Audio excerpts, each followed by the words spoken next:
I don't understand what you term as political praises. I still thank you for this opportunity, Your Honor. Your Honor, having heard from all the submissions under these abnormal circumstances, I want to emphasize what I said, that it is not me on trial, Your Honor. It is the court itself on trial. And Your Honor, no matter what you decide in that court, whatever you decide, Your Honor, that is not my business.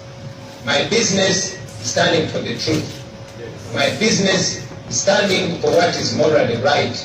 My business, Your Honor, is standing for what is morally beneficial to you, to me, to those people that are persecuting me under the guise of prosecution, and to all the people of Uganda. And Your Honor, if standing for what is right, if standing for truth is going to earn me my freedom, I will thank God for it.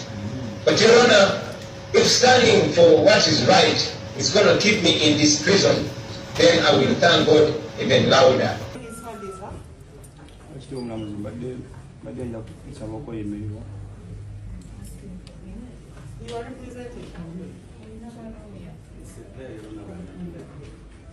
Ulira amanyuma g'embwa wanje obunyogovu nga bungi eno nze n'omubiri gwonna gutuyanye